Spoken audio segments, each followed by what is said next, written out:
Il y a la Bezrat Hashem, on est en direct pour ce cours de ce soir, à la mémoire d'Albert Avraham Ben Flora et de Yitzhak Ben David Bezrat Hashem, dont c'est la Haskara. C'était quand la Haskara? Ce soir? Hier? Et demain? Et pareil pour Albert Avraham, c'est demain aussi. Demain c'est le Haskara, l'année l'année. Donc là c'est l'année même. Donc Kadosh Baruch Hu les englobe dans Gan Eden Mikedem et toutes les personnes qui sont tombées. Depuis le 7 octobre, Amen, Kineraton. Nous l'avons dit les fois chez moi pour maman, Rivka Bat Rachmona. Amen. Pour ma sœur Sarah Rachmona, Baden Bat Rivka. Et pour la petite Ella Myriam Bat Naomi Simcha, Bezrat Hashem, une grande refoua shlema. Et pour tous les malades d'Israël, Amen, Kineraton. Bezrat Hashem, ce soir, le cours, il s'appelle Tu aimeras ton prochain comme toi-même. Alors, pourquoi je vous parle de ça ce soir? Parce que c'est beaucoup d'actualité. Parce que, on vient de passer la paracha de Yitro, et on a reçu les 10 commandements, les Aseret HaDiberot, les 10 paroles, comme vous voulez. Mais en fait, le problème qu'il y a, c'est que on oublie une chose, c'est que au niveau des Aseret HaDiberot, il y a 2 niveaux. Les premières des 5 commandements, les premiers 5 commandements, c'est les... D'accord, il n'y a pas de problème, on t'attend. Entre l'homme et son prochain, entre l'homme et Dieu. Et les 5 derniers commandements, c'est entre l'homme et son prochain. Et aujourd'hui, dans notre génération, eh ben souvent, on s'arrête qu'au commandement entre l'homme et Dieu. Si on se comporte bien avec Dieu, alors on n'est pas obligé de se comporter bien avec les hommes. Et c'est pour ça que je voulais vous parler de ça ce soir. Parce que ça m'irrisse le poil quand on vient me dire des choses sur d'autres personnes pour rien. Alors qu'on se sent extrêmement mieux que les autres. Et ça me dérange. Beaucoup. Mais avant ça, je voudrais partager avec vous quelque chose de magnifique. Mais vraiment magnifique. Ça m'est encore tombé dessus tout à l'heure à 2h30. D'accord? Ça arrive souvent en ce moment. Grâce à Dieu. Et je voulais vous dire quelque chose. Beaucoup de personnes qui sont pas forcément très religieuses ou qui sont un peu loin de la Torah, qui connaissent pas, qui viennent à des cours une fois comme ça, des fois elles se demandent qu'est-ce que je fais là pendant le cours? Et elles se disent j'ai pas tout compris. Donc, ça sert à rien que je vienne. Donc, je suis venu à un cours de Torah, j'ai passé 1 heure, 1 heure et quart, une demi-heure, mais j'ai rien compris. Donc, ça servait à rien que je vienne. Salut Julien, ça servait à rien que je vienne. À quoi ça sert? Pourquoi je vais perdre mon temps? Je vais me poser devant la télé. C'est mieux. Et là, le Rav, il nous donne quelque chose d'extraordinaire. Il nous dit quelque chose, écoutez bien. Donc, je vais vous traduire ce qu'il y a écrit dans le Bet Sur Yaroum. C'est des enseignements du Rav Yoram Abarjet Zichron Livracha, qui est une explication sur le Tanya. D'accord? Le Tanya qui a été écrit et rédigé par le Baal HaTanya, le Admour HaZaken, d'accord? Qui est celui qui a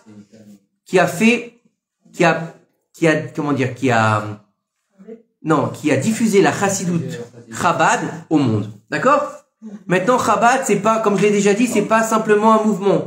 Chabad, c'est une façon de servir à Kadosh Baruch Hu. C'est pas de faire un drapeau et d'aller mettre les tefilines dans la rue. Non, c'est pas ça, Chabad. Chabad, c'est les initiales de Chochma, Bina, Da'at. Ce sont les 3 sphères maîtresses, d'accord, qui sont au-dessus de ce monde, c'est-à-dire qui s'appelle Olam Haba. Maintenant, c'est encore un autre sujet. On va pas rentrer là-dedans ce soir. Mais écoutez bien ce que dit le Rav, et c'est en rapport aussi avec le Inyan de la relation avec leur prochain. Écoutez bien, parce que c'est tout ça, ça se recoupe. Écoutez bien ce que nous dit le Rav. Souvent, des personnes viennent à un shiur Torah et elles comprennent pratiquement rien de ce que le Rav il a dit pendant le cours. Ça arrive, d'accord? Des fois, on vient à un cours, on va nous parler de Tou Bishvat, par exemple, et puis le Rav il va rentrer dans un niveau ésotérique. La personne, elle n'a pas l'habitude, elle comprend rien. Ou bien, quelqu'un qui est loin de Shabbat. D'accord? Ça peut arriver. Il connaît pas le Shabbat, il a jamais fait Shabbat, ou il a fait une fois Shabbat, et le Rav va lui faire un cours de halachot de Shabbat. Ça va pas lui parler. Mais non, c'est pas que la personne n'est pas bien, c'est que c'est normal, le sujet est difficile à comprendre. Donc à un moment donné, son esprit, il va s'égarer forcément. Alors elle peut se dire après, qu'est-ce que je fais là? Alors écoutez bien. Et elle est dégoûtée d'avoir été là. Pourquoi? C'est-à-dire qu'elle est en souffrance quelque part. Pourquoi je suis venu? J'ai rien compris. À quoi ça servait? Peut-être que je devrais arrêter de venir à un cours de Torah. Parce que je ne comprends absolument rien. Et il nous dit ici le Rav, c'est une grande erreur de penser ainsi. Pourquoi? Et pourquoi je réponds à cette question? Je vais vous amener ça ce soir, parce qu'on m'a posé la question plusieurs fois. Mais moi, je suis loin de la religion, mais moi, je comprends rien, mais moi, je ne fais pas ça, je fais pas ça. Alors à quoi ça sert que je sois là? Ça sert que tu sois là, justement, écoutez bien. La vérité, il dit que aucune personne ne doit être déçue qu'elle ne comprenne pas un cours de Torah. Écoutez bien, c'est très important. Une personne ne doit pas être déçue de ne pas comprendre un cours de Torah. Attends, je suis là, ça fait 1 heure que je suis là, je comprends que dalle. C'est fatigant, non? Écoutez bien ce que nous dit ici le Rav. Étant donné que il fait un effort de venir et de s'asseoir à un shiur, d'accord? Et que il va entendre, d'accord? La voix de la personne qui parle. Il va entendre des paroles de Torah. Ok? Ces paroles de Torah, même s'il comprend pas, elles vont créer des ustensiles immenses dans son âme. Et avec le temps, il va venir un moment, écoutez bien, c'est magnifique, je trouve. Il va venir un moment, il y a une question? Il va venir un moment où Akadosh Baruch Hu, il va avoir pitié de lui. Alors on parle pas de pitié dans le sens j'ai pitié de toi, hein, tu me fais de la peine. Non, non. On parle d'une pitié de miséricorde en fait. Ok? Et Akadosh Baruch Hu, qu'est-ce qu'il va faire?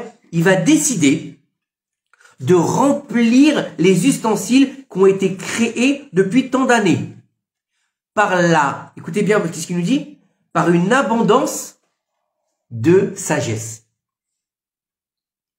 Et soudain, il va recevoir une aide divine, d'accord? Donc, comme on appelle ça en hébreu, de la Siyata d'Ishmaïa. Si vous entrez dans un cours de la Siyata d'Ishmaïa, c'est quoi? C'est de l'aide divine. Ça veut dire quoi? J'ai eu de la Siyata d'Ishmaïa. C'est-à-dire que c'est pas que toi qui as réussi forcément seul, c'est que derrière, Akadosh Baruch Hu, il t'a un petit peu poussé, ou il t'a un petit peu aidé. D'accord? C'est ça la Siyata d'Ishmaïa. D'accord? Il dit ici une Siyata d'Ishmaïa énorme. D'accord?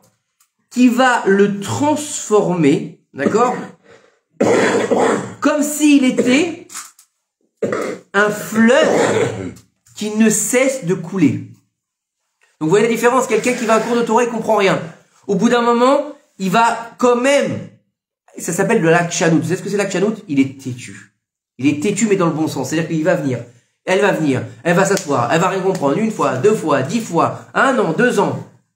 Même à tel point que nos sages nous disent, pour un père, écoutez bien, un père de famille, qui a des enfants en bas âge, des petits garçons en bas âge par exemple, et qui va, il a décidé d'aller à un cours de Torah tous les lundis, tous les mardis, et qu'il va au cours de Torah, et que là-bas il s'endort. Il s'endort, hein. C'est-à-dire qu'il va, il s'assoit, il s'endort. Du début à la fin du cours parce qu'il a une grosse journée. Vaut mieux qu'il aille au cours, et qu'il dorme là-bas, qu'il reste chez lui à rien faire. Ça s'appelle, écoute bien ce que ça s'appelle Dougma Ishit. Ça s'appelle un exemple de vie pour ses enfants. Papa, il rentre du travail, il est fatigué, il est crevé, il a une grosse journée, il va à un cours de Torah. Un exemple. C'est un exemple de vie. Et ça va créer des Talmidei Chachamim. Pourtant, il dort, le mec. Ça va créer que ses enfants deviennent des Talmidei Chachamim. Donc, imaginez le niveau, s'il va, et qu'il écoute quand même s'il comprend rien. D'accord? C'est beau ou pas? Regardez ce que nous dit Rava dans la Gemara. Rava dans la Gemara, il nous dit, un homme, il va devoir aller récolter des Dvar Torah, d'accord? D'accord? Pourquoi? Même s'il va les oublier tout de suite, il va devoir glaner, voilà ce qu'il nous dit ici en fait, Rava dans la Gemara, il va devoir aller glaner Be'ochaba. Elle était pour toi cette réponse ou pas? Tu l'as entendu? Ah bah voilà, tu devrais. Ben voilà, je suis venu. Echaim. Il nous dit ici, écoutez bien ce que nous dit Rava, tu devras aller glaner des Dvar Torah, d'accord? Même si tu vas les oublier tout de suite après, d'accord? Même si tu as oublié ton étude, même si tu ne comprends pas ton étude. Pourquoi? Parce que, et même s'il va lire dans un livre, d'accord? Pourquoi? C'est-à-dire quelqu'un que par exemple, il va prendre un livre, il comprend rien. Ben c'est pas grave, tu lis. Lis, c'est déjà une bonne chose. Pourquoi? Parce qu'en fait, ce fait de glaner des Dvar Torah, que ce soit en lisant, que ce soit en écoutant, que ce soit en venant en présentiel, il va te dire, ça fait en fait que la sainteté de la Torah, elle va créer en toi des ustensiles spirituels de réception de cette Torah. C'est-à-dire que, au début, ton ustensile, imaginez, vous êtes devant, vous savez comment dire, les châteaux d'eau. C'est immense. D'accord? Imaginez, c'est un château d'eau qui est en fonction. Et en bas du château, vous mettez un verre comme ça, là. D'accord? Et vous ouvrez le château d'eau à fond. Vous croyez qu'elle va pouvoir tenir quoi? Pas grand chose. Le plastique, il va s'éclater. Voilà, déjà. La première fois, il va s'éclater. Et Reftov. Et une fois, deux fois, et doucement, doucement, tu vas mettre un verre en fer. Puis après, qu'est-ce que tu vas faire? Tu vas prendre un grand récipient. Puis ce grand récipient aussi va bouger. Mais qu'est-ce que tu vas faire?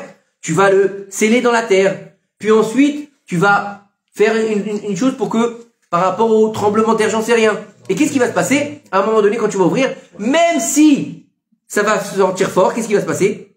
Il va rester quelque chose. Il va se remplir quand même. C'est exactement la même chose ici. Au début, quand tu vas arriver à un cours de Torah, tu vas rien comprendre. Le mec, il est en face de toi, il parle. Le rave ou pas le rave, c'est pas le problème.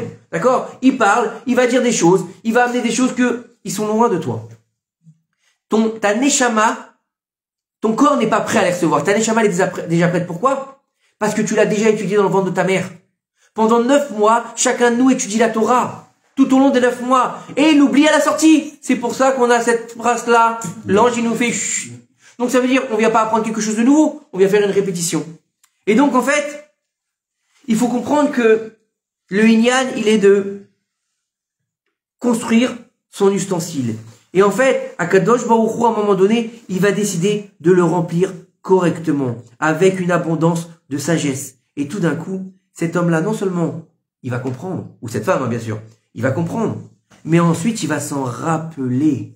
Il va s'en rappeler. Et ça, c'est très important. Parce que d'étudier quelque chose, c'est bien. Le comprendre, c'est bien. S'en rappeler, c'est encore mieux. Et c'est pour ça que on étudie toute l'année les mêmes parachiotes et toutes les années les mêmes parachiotes. Pourquoi? Pour te permettre d'année en année de l'étudier différemment, de changer ton regard sur la paracha, de changer ton explication. Si toutes les années tu ouvres le même bouquin et tu comprends toujours la même chose, bah au bout d'un moment tu vas dire ce bouquin, je le connais par cœur, tu vas le laisser sur ta table de chevet. C'est pas ça le but, c'est d'évoluer et doucement, doucement, chacun à son niveau, d'accord? Et en fait, d'accord? Regardez bien ce qu'il nous dit ici. À un moment donné, donc bon, bien sûr, faut se laisser porter par cette Torah et faut être, faut être rigoureux dans sa Torah. Mais si quelqu'un, il va commencer donc doucement et qui va continuer avec Atmada, c'est-à-dire avec persévérance, chaque jour et chaque fois ou une fois par semaine, et il va prendre un sujet, il va aller jusqu'au bout, d'accord? Regardez bien ce qu'il nous dit ici le Rav. À la fin, il deviendra un spécialiste dans le Talmud. Il pourra même arriver à devenir un posek, un décisionnaire, d'accord? Et ce sera un spécialiste dans tous les livres saints. Vous comprenez l'importance de l'étude de la Torah. Donc ça veut dire que c'est pas simplement quelque chose qui doit être loin de nous, c'est quelque chose qui est très proche de nous parce qu'il est à l'intérieur de nous déjà. Il suffit juste de le révéler. Il suffit juste de savoir que tout ce qu'on doit vivre aujourd'hui, c'est une révélation de notre nous et pas de l'autre. Parce que le problème qu'il y a aujourd'hui, c'est que on cherche trop à être l'autre. Vous savez, il y avait même un sketch comme ça, l'autre c'est moi. Vous savez notre cousin qui s'est converti.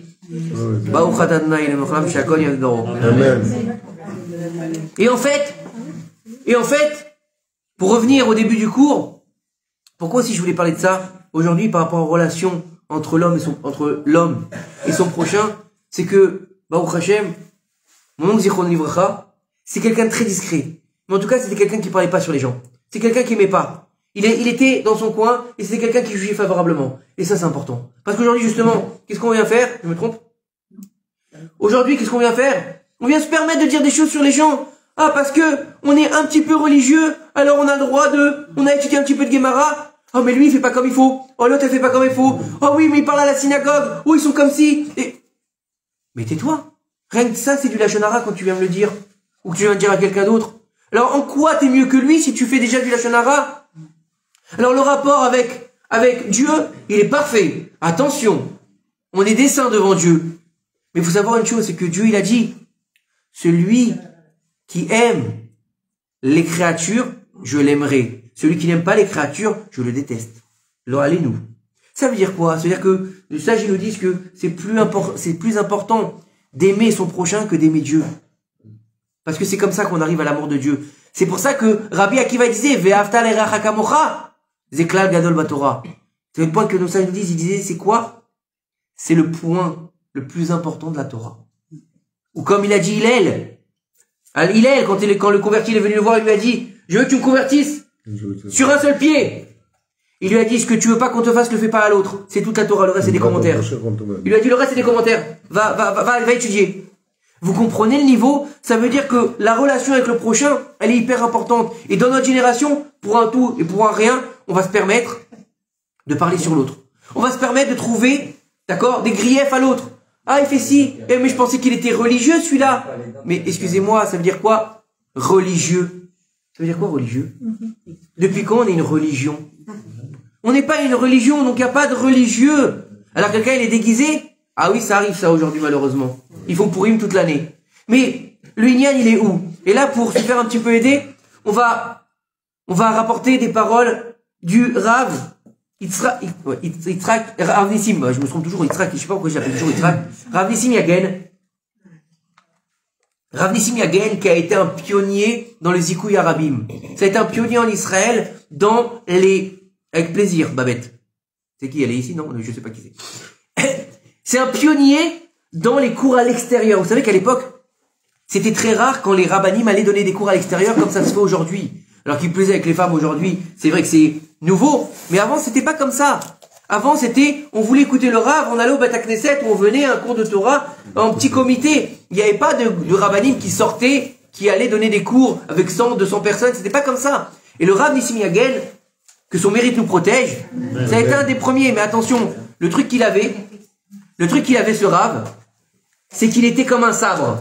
C'est-à-dire qu'il faisait pas de concession. C'est-à-dire que pour lui, il n'y avait pas de concession à faire avec la Torah. C'est pas si, par exemple, il a en face de lui quelqu'un de riche, il va faire le dos rond. S'il a quelqu'un en face de lui qui est pas religieux, alors il va, modérer la Torah. Non, il va lui dire ce qu'il en est, et il va lui donner des kélim pour pouvoir évoluer. Mais il lui dira pas de mensonge. C'est-à-dire que toute chose qu'on doit faire, on doit le faire avec adraga, chaque fois à un niveau différent. Mais, avec équité. Et surtout, il faut comprendre que pour pouvoir faire une véritable teshuva, c'est d'abord faire une teshuva avec son entourage, avec ses proches, avec sa famille. Vous savez que, ils nous disent nos sages que quand on montait sur le Misbéach, l'autel des sacrifices, il fallait monter, donc les prêtres y montaient, et ils devaient faire un tour. D'accord? Pourquoi ils devaient faire un tour? À quoi ça sert? Monte, arrête-toi devant, fais ton travail, et redescends. Non, ils devaient faire un tour pour pouvoir faire les choses. Nous, ça, je te dis, c'est pour que quand tu montes dans la Torah et que tu commences à évoluer dans ta Torah, n'oublie jamais celui qui est derrière. Parce que quand tu fais un tour, ça te permet de regarder qui c'est que tu as laissé derrière. Ça veut dire que quand quelqu'un il fait teshuva, qu'il n'oublie pas sa femme. Hein, ça fait 20 ans qu'il est marié avec elle. Et elle, la pauvre, elle a du mal. Du jour au lendemain, il lui dit, on fait Shabbat, on fait les fêtes, fais-moi une dafina. Attention, tu la mets sur la plata. De quoi tu parles plata? Et la semaine dernière, on a allumé le feu. Et elle comprend pas. Ah oui, il se dispute avec elle. Non, attends, doucement.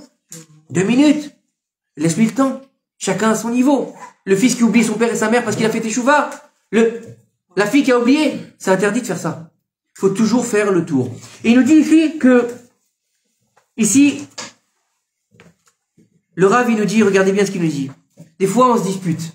Des fois, on a des griefs avec quelqu'un. Des fois, on n'est pas d'accord. Et des fois, ça peut, hein, vous connaissez tous ces fameuses histoires, hein, la bar mitzvah ou le mariage. Elle l'a assis à la mauvaise table, quand elle a fait la liste. Voilà, za. Ils ont grillé 3 générations. Pourquoi? Parce qu'elle a mis Tata Ferha à côté de Tata Bella. Et qu'est-ce qu'il y a? Tu sais pas, ces deux-là, elles se sont disputées il y a 25 ans. Pourquoi? Pour la coupe du cheveu du petit. Mais là, le petit, il a 25 ans, il est marié. C'est pas grave, fallait pas les asseoir à côté. Oui ou non? C'est n'importe quoi. Et c'est réel, malheureusement. C'est réel, malheureusement. Mais en fait, c'est vrai que le cours de ce soir, il est un peu plus terre à terre. C'est vrai que on va pas aller dans l'ésotérisme, on va pas aller dans des choses qui sont compliquées. Mais la vérité, regardez bien. Akadosh Baruch Hu lui-même, c'est ce qu'il a fait. Akadosh Baruch Hu lui-même, c'est exactement ce qu'il a fait. La semaine dernière, Shabbat dernier, on a lu la paracha de Yitro. La paracha de Yitro, c'est quoi? Le moment où Dieu s'est révélé sur terre, en l'an 2448 depuis la création du monde pour donner la Torah au peuple d'Israël. Une révélation mystique. Dieu, il descend sur terre. Donc c'est quelque chose de spirituel total. Vous êtes d'accord avec moi? C'est une, comment dire, une transmission d'une Torah qui est éternelle. Donc quelque chose qui n'est pas humain. On est d'accord? Donc on devrait être dans un niveau totalement divin. Oui ou non? On finit la paracha de la semaine, écoutez bien, on finit la paracha de la semaine. La dernière phrase de la paracha, on nous parle de débauche. Tu ne débaucheras pas. Attendez, donc ça c'est, on redescend au niveau matériel. Mais c'est pas ça. C'est que, ensuite, la paracha de cette semaine, la paracha de Mishpatim, Ve'ela Mishpatim asher tasim lifnechem. Et voici les lois que vous mettrez devant vous. Les lois humaines. Attends, je comprends pas. Je comprends pas. On est dans le Inyan du divin. On vient de recevoir la Torah. On devrait rester dans un niveau divin. Pourquoi on est dans un niveau humain? Parce que la Torah, elle a été donnée pour que les hommes la fassent. Pas pour que les anges la fassent. Pas pour que on monte au ciel. Et pour... Il y a une question? Les anges se sont opposés. Ça n'a rien à voir, c'est pas le propos. C'est pas du tout le propos ce soir. Je vous explique que, en fait, la Torah, elle est divine, mais elle a été donnée à l'homme pour la réaliser. Ça veut dire que si c'est l'homme qui doit la réaliser, c'est au niveau humain.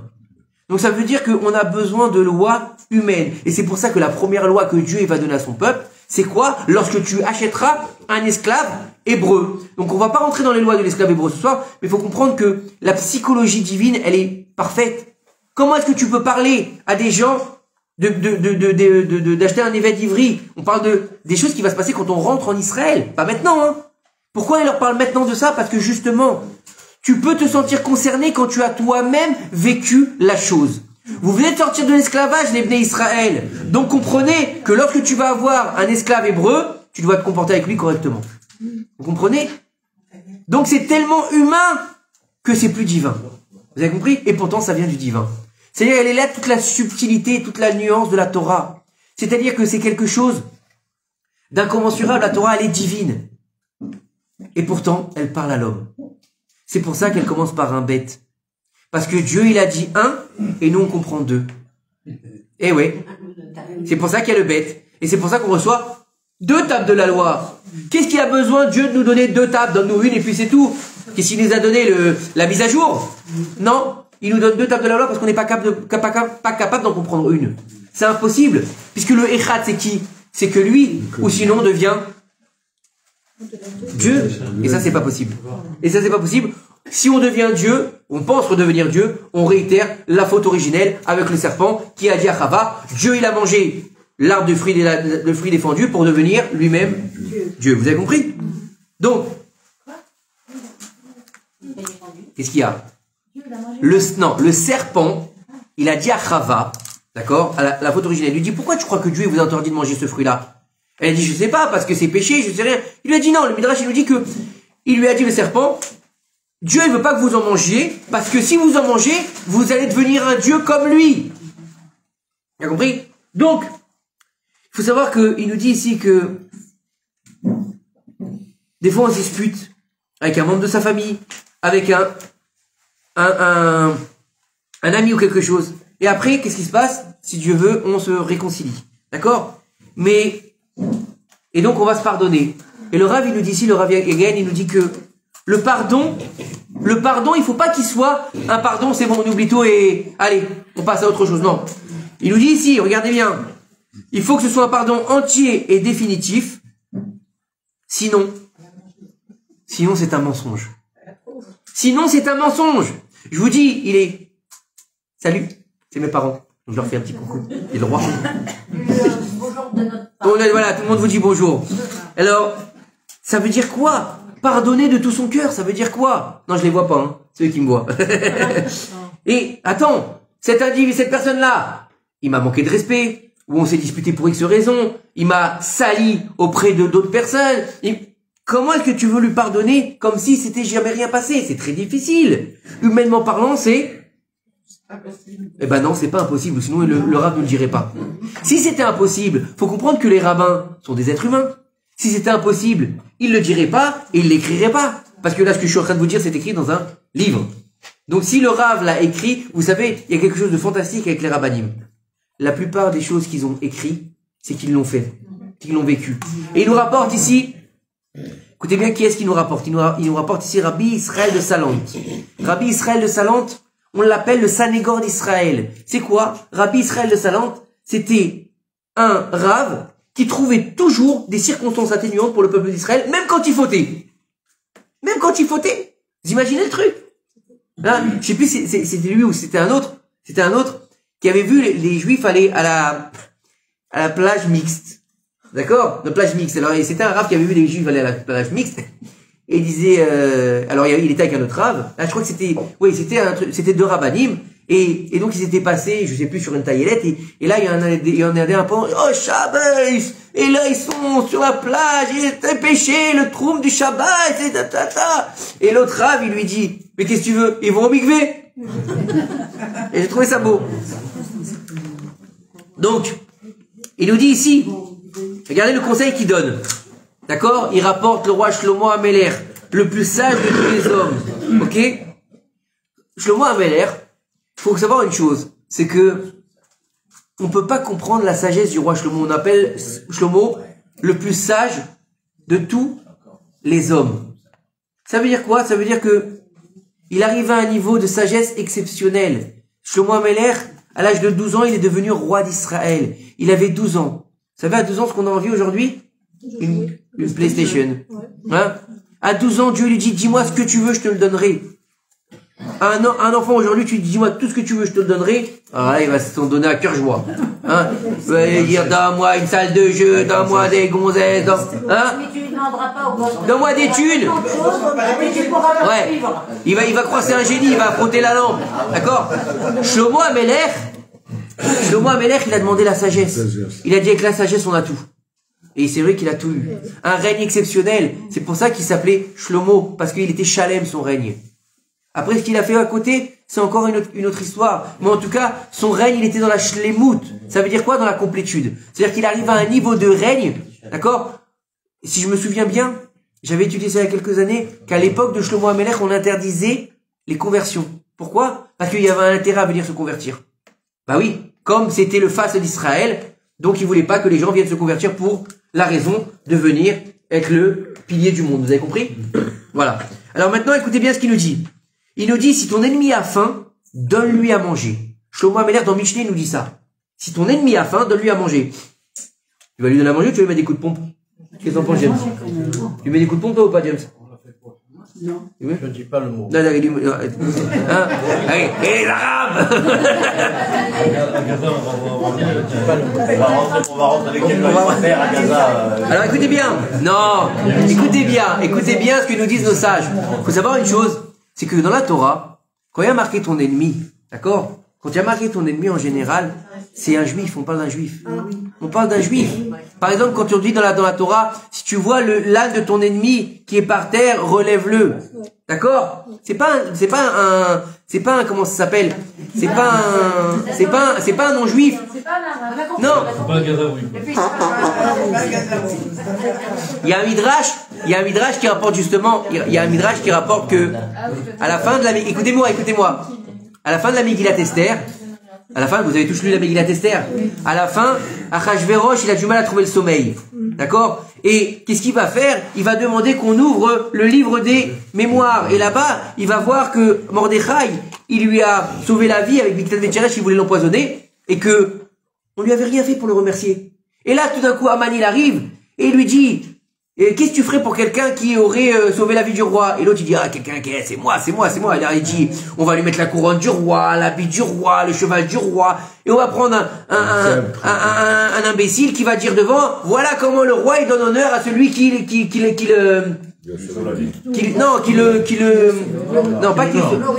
l'honore. D'accord? Alors il lui a dit, c'est très bien, tu vas faire ça pour Mordechai. D'accord? Et on dit là-bas que Mordechai, il était en jeûne, il était pas bien, il était par terre, il était en silice, donc il a fallu, pour qu'il monte sur le cheval, il n'avait plus beaucoup de force. Et donc il a fallu que Aman, il l'aide. Et le Midrash, il dit que, donc Aman, il était obligé parce que c'était la volonté du roi. Donc quand il a aidé, Mordechai, quand il est monté sur le cheval, il lui a mis un coup de pied. Et Aman, il lui a dit, attends, je comprends pas, dans votre Torah, il y a marqué Tu ne feras pas de mal à ton ennemi. Et là, Mordechai lui dit, ton ennemi juif, pas ton ennemi goy. Et lui a mis un autre coup de pied. Vous avez dit Midrash. Donc, pourquoi, alors écoutez bien, pourquoi il nous dit ça, le roi Shlomo Amelech? Pourquoi mais vous comprenez la sagesse de la Torah et comment c'est puissant, comment on est loin de toutes les psychologies humaines et toutes les thérapies humaines. À tel point que je peux vous dire, moi il y a quelque temps, j'ai étudié beaucoup, j'ai regardé beaucoup de cours de thérapeutes, etc. Ben, depuis un moment j'ai arrêté, j'étudie la Chassidoute. Ça me suffit, c'est encore mieux. Et je peux vous dire, je suis en train de lire un petit livre qui s'appelle La psychologie positive. D'accord? C'est un petit bouquin comme ça, psychologie positive. Tout le bouquin, c'est que de la Torah. C'est que de la Torah. Ne regarde pas le verre à moitié plein, sois heureux de ton sort, Gamzou les Tova. Ta rage, j'ai envie de dire, attends, je l'ai payé 4 euros, à quoi ça sert? En fait, écoutez bien ce que nous dit le roi Shlomo Amelech dans sa sagesse, c'est extraordinaire. Lorsque tu vas lui donner à manger, quelque temps plus tard, tu commenceras à l'aimer. Car l'échange fait naître l'amour. Vous comprenez? Ça veut dire que ça marche toujours comme ça, à tel point que c'est... Vous savez qui c'est qui disait ça? Vous savez qui c'est qui disait ça? C'est le Rav Sitruk Zichrono Livracha. Il disait, on va pas aimer parce que on nous donne. Il faut aimer parce que nous on donne. Il disait, moi comme je vous donne beaucoup, c'est pour ça que je vous aime. Et j'ai trouvé ça toujours que c'était extraordinaire. Si on peut avoir un mentor aujourd'hui, je pense que c'est lui en tout cas. D'accord? Alors écoutez bien. Nos maîtres, ils vont nous dire, d'accord, que Rabbi Akiva, il avait 24 000 élèves et qui sont tous morts à la même période. C'est quoi? C'est un drame. C'était des géants en Torah. Et qu'est-ce que ça veut dire? À tel point qu'on nous dit que le monde, il est devenu désert de la Torah après leur mort. Et pourquoi un tel désastre? Parce qu'ils ne se respectaient pas les uns les autres. D'accord? Il n'est pas écrit qu'ils se vexaient, mais qu'ils ne s'honoraient pas. C'est-à-dire quoi? Ils ne donnaient pas l'honneur qui était en niveau de l'autre. D'accord? Ils étaient dans leur étude, ils étaient fermés dans leur propre raison, dans leur propre niveau. C'est-à-dire qu'ils n'avaient pas le moyen de regarder l'autre. Ça veut dire que lorsque tu peux pas regarder l'autre, tu vis seul, donc tu meurs. Au chavruta ou mituta. Ou tu es en association, ou tu meurs. Comme ça, ils disent nos sages. Ça veut dire que tout ce qu'on va vivre aujourd'hui, on a besoin de donner l'honneur à l'autre. On a besoin de lui donner sa place. Que ce soit un homme ou une femme. C'est pas, il n'y a pas de misogynie dans la Torah, d'accord? Ça n'existe pas, ça, chez nous. D'accord? Et on peut subsister sans l'honneur de l'autre. Pourquoi? Parce qu'il a été créé à l'image de Dieu. Si l'homme, il a été créé à l'image de Dieu, comment tu peux ne pas l'honorer? Ça veut dire que tu n'honores pas Akadosh Baruch Hu. D'accord? Et le Rav de Brice qui nous dit que, pourquoi justement dans cette période? Parce que c'est une période où on se prépare à recevoir la Torah. Mais si tu honores pas l'être humain, comment tu veux honorer le bon Dieu? Si tu n'es pas en mesure de quoi? De te préparer pour recevoir la Torah en étant en accord avec ton prochain, tu peux pas recevoir la Torah. Tu peux pas. Qu'est-ce qu'on a lu? Ils étaient au pied du mont Sinaï, comme un seul homme avec un seul cœur. C'est-à-dire qu'ils s'aimaient les uns les autres. D'accord? Vous avez lu le Navi? Hein? Vous avez lu le Navi ou pas? Achav, roi. Il était quoi? Qu'est-ce qu'on a dit la semaine dernière? Il y a 2 semaines là, qu'est-ce qu'on a dit? Il était quoi? Mécréant, idolâtre. Idolâtre. D'accord? Il n'y avait pas une idole qu'il n'avait pas servi. D'accord? Quand ils allaient à la guerre, ces soldats, il n'y avait pas un seul qui revenait ou blessé ou mort.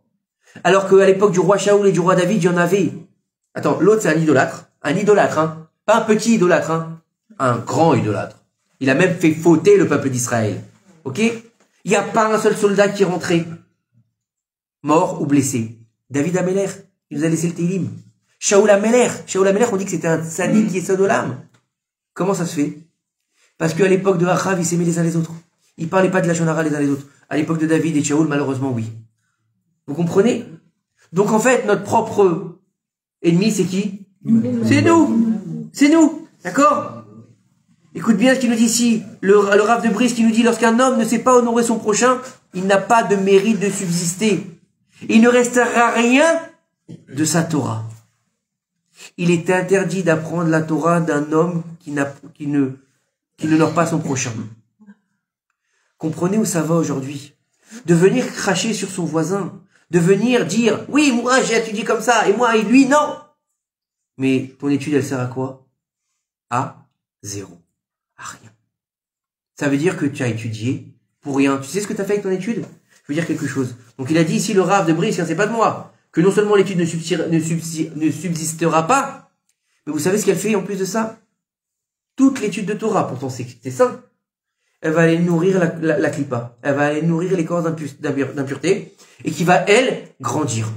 Ça veut dire que tu nourris les forces du mal. Donc, c'est-à-dire que tu donnes à manger à tes ennemis. C'est pas l'ennemi comme on vient de dire, c'est à ton ennemi que lui, il te veut du mal, et qui veut te tuer. Alors qu'il y a une loi dans la Torah, celui qui veut te tuer, tu pourras le tuer. Vous avez compris?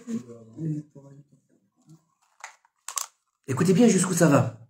Le Rav Yagen, c'est comment dire, sa Torah, elle est extraordinaire. Hier soir, j'ai ouvert le livre, et j'ai dit, tiens, de quoi on va parler? Parce qu'il y a beaucoup de sujets dans ce livre-là. J'ai dit, de quoi on va parler? Et là, il a tout un sujet sur le Olam Haba. Alors, il dit, tiens, c'est bien, Olam Haba, il kiffe, les gens, ils aiment bien les trucs ésotériques, Olam Haba. Il a raconté que des trucs de mort clinique. J'ai dit, c'est pas pour ce soir. J'ai dit, ce soir, je veux pas de rasra. On va essayer de prendre quelque chose qui nous touche réellement. Quelque chose qu'on vit au jour le jour. Pourquoi? Parce que c'est bien d'étudier la Torah. Mais si tu la mets pas en pratique, à quoi elle sert? À rien. Absolument à rien. Ça veut dire que tu auras loupé ta mission de vie.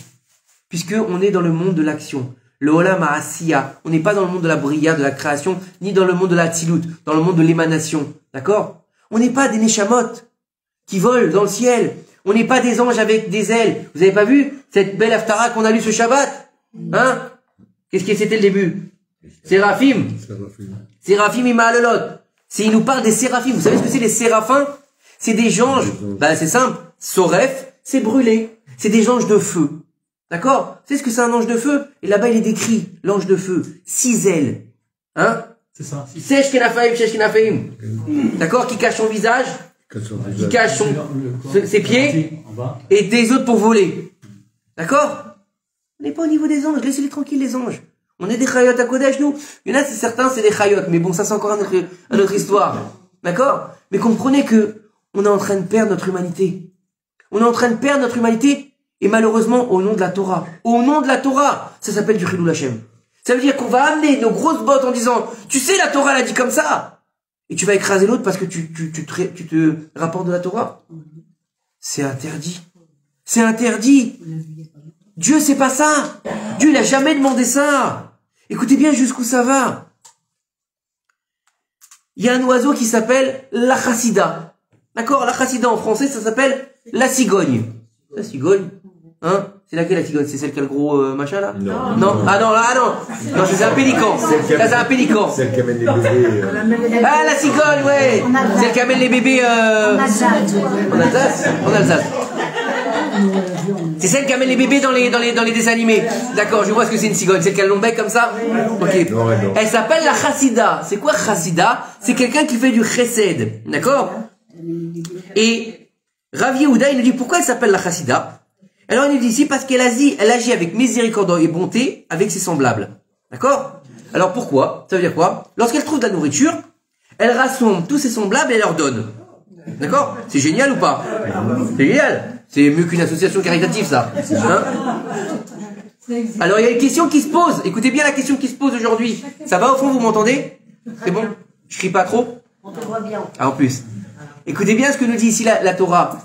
Si c'est une chassida, et si elle fait de la bonté, on sait très bien comment ont été choisis les oiseaux cachers. Vous savez que dans chaque niveau de cache-route, chaque espèce a été choisie pour une raison particulière. Si vous regardez bien, par exemple, pour les mammifères, c'est ça les mammifères on dit? Hein? Les vaches, ouais, les vaches et tout ça, c'est que des ruminants, c'est que des animaux qui sont en général attaqués et pas qui attaquent. C'est pas des animaux de combat. Un lion n'est pas cachère, une vache elle est cachère. Et pareil pour les oiseaux. D'accord? Pour les poissons c'est encore autre chose parce que c'est un autre niveau. Les poissons c'est le niveau du tzaddik, c'est celui qui est au-dessus du Aïnara, qui est dans l'eau, c'est pour ça que le poisson il a pas de paupières. D'accord? C'est encore autre chose. Mais en tout cas au niveau des oiseaux, les oiseaux qui sont cachers, ce sont les oiseaux qui sont hanin, Les gentils, les petits piou, d'accord? Et pas les rapaces, d'accord? Un aigle, c'est pas cachère. Un corbeau, c'est pas cachère. Ben non, le corbeau, c'est un rapace. Vous avez jamais vu les corbeaux bouffer les chats sur la route, là? Oh, c'est violent, quand même. Tac, tac, tac, tac, tac. Hein? Vous avez vu les corbeaux attaquer les gens? Les corbeaux attaquer les gens, c'est violent. Écoutez, on n'est pas là pour faire un cours de corbeau, ni de corbeille. Non, mais ça peut aider. Hein. Ça peut aider, oui, effectivement. Tu trouves un corbeau, tu te sauves. Alors écoutez bien. Alors dans ces cas-là, pourquoi la chassida n'est pas cachère? Si elle fait du bien, pourquoi elle n'est pas cachère? C'est un animal qui fait de la bonté. Miséricorde. Écoutez bien ce que nous disent nos maîtres. Parce qu'elle agit avec bonté uniquement avec ses semblables. Et pas avec les autres espèces. D'accord? Ça veut dire quoi? Je suis marocain qu'avec les Marocains. Je suis tunisien qu'avec les Tunisiens. Je suis ashkénaze qu'avec... Non, je suis pas, grâce à Dieu. Qu'avec les ashkénazes. Et les autres qui crèvent. Elle est où ta bonté? Ah, j'ai fait de la bonté. Je suis monté à la Torah, j'ai donné 1000 shekels à la synagogue. C'est une synagogue marocaine. J'ai été dans une synagogue ashkénaze. Non, ça va, laissez-moi tranquille. Hein? Voilà. J'ai quelqu'un qui frappe à la porte. Oui. Tu lui donnes 100 balles. Et l'autre, il vient avec le surtout que le machin. C'est d'accord. Ah non, excusez-moi, j'ai pas de monnaie. D'accord?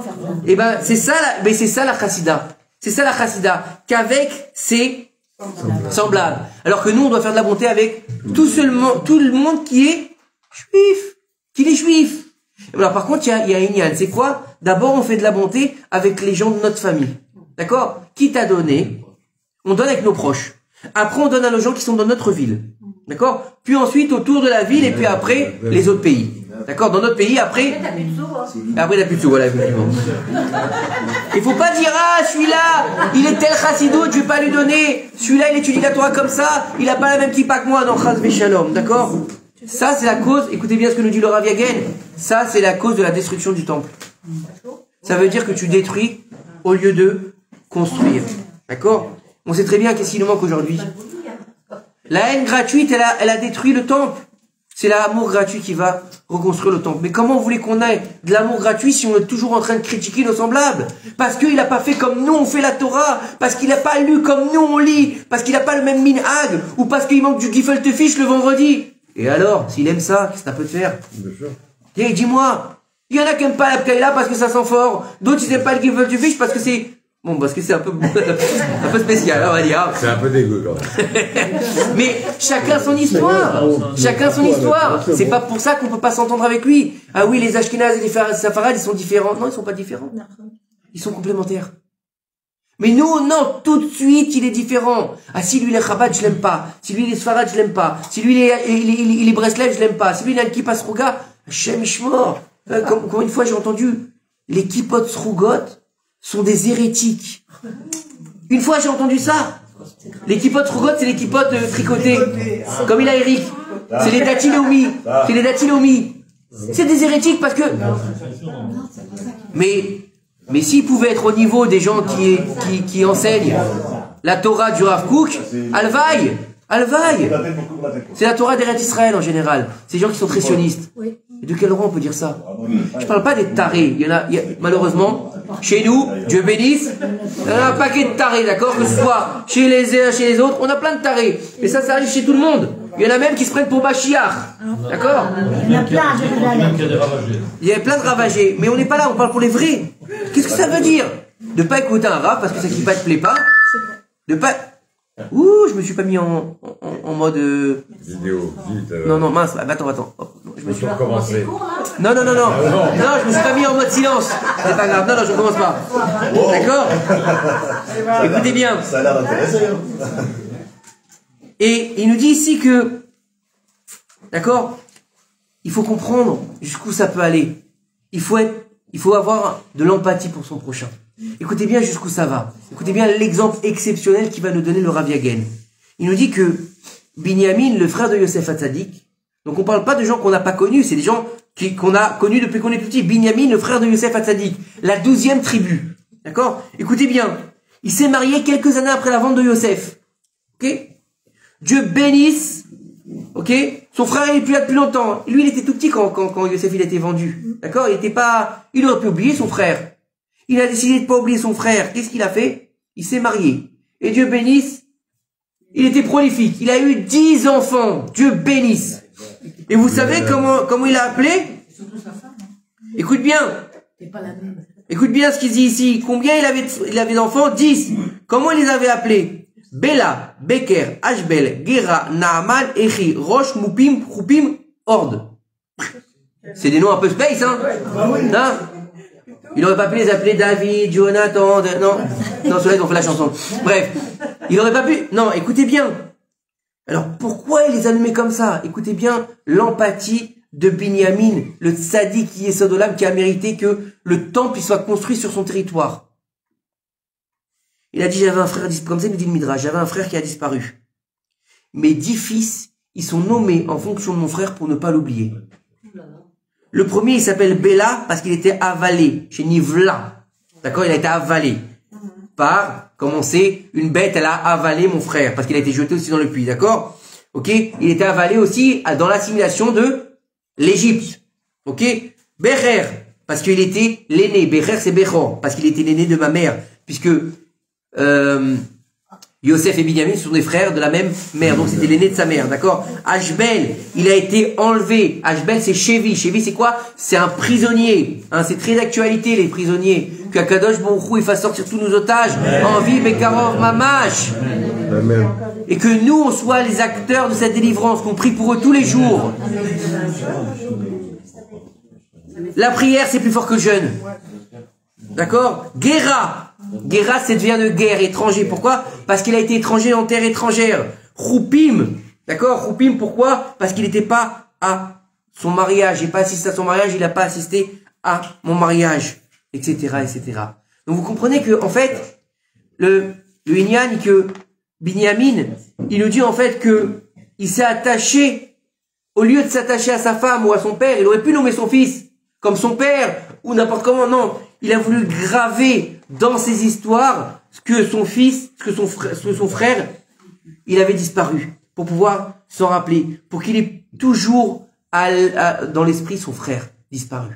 C'est énorme. Ça veut dire que il a une empathie pour son prochain exceptionnelle. C'est-à-dire qu'il est là à graver dans ses enfants. Pourtant, c'est des noms qui sont pas faciles à tenir.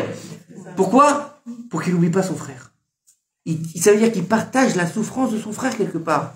Comme qui on a vu aussi Lévi. Lévi, la tribu de Lévi. Le 4e fils de Yaakov Avinu. Il s'appelle Lévi. Il appelle ses enfants, comment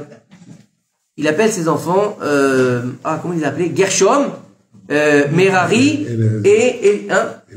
non, Gershom, Merari et j'ai oublié le 3e. J'ai oublié le 3e. En tout cas, il dit pourquoi? Pour que, étant donné que lui n'a pas été esclave en Égypte et qu'il a jamais été asservi, il a gravé dans le nom de ses enfants la servitude de ses frères. Gershom, ils sont étrangers. Kehat. Gershom, Kehat et Merari. Kehat, c'est quoi? C'est que leurs dents, elles sont limées par comment dire ça, quand on a les dents qui sont comme ça, par la difficulté du travail. D'accord? Et Merari, Maror. L'amertume. Alors que lui, il n'a jamais été esclave, ni ses enfants. La tribu Lévi n'a jamais été esclave en Égypte. Mais pour avoir de l'empathie envers ses frères, il a gravé dans les noms de ses enfants. Vous imaginez? Ça veut dire que c'est incroyable. À tel point que, quand on va voir le récit dans la Torah de Moshe Rabbeinu avec Aaron et Myriam, vous savez que Aaron et Myriam, malheureusement, ils ont dit des mauvaises choses sur Moshe Rabbeinu qui s'était séparé de sa femme. Qu'eux aussi étaient prophètes, comment ça se fait que lui se sépare de sa femme? Ils n'avaient pas compris qu'ils n'étaient pas au même niveau que Moshe Rabbeinu. Et là-bas, Dieu lui a dit, car Moshe Rabbeinu, l'homme Moshe, il est le plus humble que tous les hommes de la terre, de la surface de la terre, d'accord? Moshe va nous dire que il est plus humble que, Akadosh Baruch Hu nous dit que Moshe Rabbeinu, il est plus humble que tous les autres hommes de la terre, d'accord? Plus qu'aucun homme. Ça veut dire quoi? Ça veut dire que notre maître Moshe, il se positionne lui-même plus bas que les gens qui sont humbles. Ça veut dire que pour lui, d'accord? Même les gens qui n'ont pas d'éducation, même les gens qui sont grossiers, même les gens qui sont des voleurs, même les gens qui sont pas bien, Moshe il se met en dessous d'eux. Moshe il se met en dessous d'eux. Ça veut dire quoi? Il les considère mieux que lui. C'est ce qu'il va nous dire le Ramban. Rabbi Moshe ben Nachmanide. Vous avez entendu parler du Ramban? Le Rambam, il a écrit la Igeret Ramban, pas Rambam, Ramban, avec un noun. Le Rambam, il a écrit une lettre à son fils. Shema beni Moussar avicha ve'al titosh Torah timecha. Voilà mon fils. Shema beni Moussar avicha, le Moussar de ton père. Là, donc le Moussar, c'est la morale de ton père. Non. Shema beni Moussar avicha ve'al titosh Torah timecha. Et ne quitte pas la Torah de ta mère. Et là-bas, il va lui dire, quand tu te retrouves face à quelqu'un, considère-le toujours qu'il est, comme ça il lui dit, hein, considère toujours qu'il est mieux que toi. Qu'il est mieux que toi. Qu'il est plus riche que toi. Qu'il est plus intelligent que toi. Qu'il est plus sage que toi. Et comme ça, tu n'en viendras pas à la colère. Comme ça, il lui dit le Ramban à son fils. C'est énorme. Cette lettre, elle est énorme. D'accord? Écoutez bien. Moshe, il a même pas compris comment Akadosh Baruch Hu, il a pu le choisir. Il lui a dit, qu'est-ce que tu me choisis? Moi, je suis bègue. Je n'ai même pas les qualités pour être le berger d'Israël. Prends mon frère Aaron. Ne me prends pas moi. À tel point qu'il va essayer de s'invalider après le veau d'or. Dieu lui dit, Moshe, je vais détruire le peuple et de toi, je vais faire une nouvelle nation. Il lui dit, t'as craqué? Ça va pas la tête ou quoi? Il lui dit une table avec trois pieds. Elle était déjà pas stable. Alors avec un pied, elle sera pas stable du tout. Laisse-moi tranquille. D'accord? C'est-à-dire qu'il avait aucun orgueil, Moshe Rabbeinu. Il avait de quoi s'enorgueillir. La Torah elle-même, elle dit de lui que toute la Torah appartient à Moshe Rabbeinu. Vous imaginez? Tout le livre là, vous savez, le rouleau qu'on lit, c'est pas simplement un rouleau, c'est une prophétie. Toute la prophétie, elle est au nom de Moshe Rabbeinu. Torah de Moshe Avdi. La Torah de Moshe, mon serviteur. Ça veut dire que le plus haut niveau dans la Torah, c'est serviteur. Mais serviteur, c'est dégradant? Non. Pas dans la Torah. Plus tu sers à Kadosh Baruch Hu, donc plus tu vas te rabaisser vis-à-vis des autres, plus tu vas accepter ta position. Attention, on parle pas de faux orgueil. D'accord? Genre, non, de fausse modestie. Non, je ne suis rien, embrassez-moi la main. Ça, c'est des mythos. Ok? Faut connaître ta place. Mais savoir que tu fais preuve de modestie. C'est pas parce que tu as 100 personnes dans la synagogue. Allez, tout le monde va venir m'embrasser la main après. Non, c'est pas, on n'est pas là du tout. D'accord? On n'est pas là du tout. Et faut savoir que ça peut avoir des conséquences tragiques. Écoutez bien ce qu'il nous raconte ici. Il nous dit, lui, il raconte une histoire qu'il est arrivé à un de ses amis, d'accord? Un jour, il a pris un rabbin pour enseigner à son fils la Torah. Et donc, ce rabbin, il venait lui enseigner la Torah, et un jour, il lui a dit, qu'est-ce que tu penses de ce rabbin-là? Alors peut-être qu'il lui a demandé par rapport à sa hashkafa, par rapport à son niveau de Torah, par rapport à comment il étudie, je sais pas. Et l'autre, il lui a fait une tartine de fou.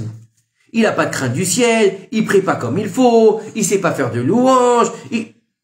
Kéilou, celui-là, c'est même pas un rabbin, c'est un hérétique. D'accord? Écoutez bien ce que nous dit ici le Rav, hein. C'est son ami qui lui a raconté. Dans la même semaine, la langue du rabbin, elle a enflé, d'accord? Il est tombé malade, il a eu comme une tumeur sur la langue, d'accord? Il est décédé quelques semaines après en s'étouffant. Écoutez bien ce qu'il dit. C'est parce que c'était un érudit en Torah qu'il a eu le mérite de mourir, d'être puni sur le champ. D'accord? Écoutez bien ce qu'il nous dit ici. Ceux qui ne meurent pas sur place, même s'ils sont punis toute leur vie, la punition n'est pas suffisante pour pardonner leurs fautes.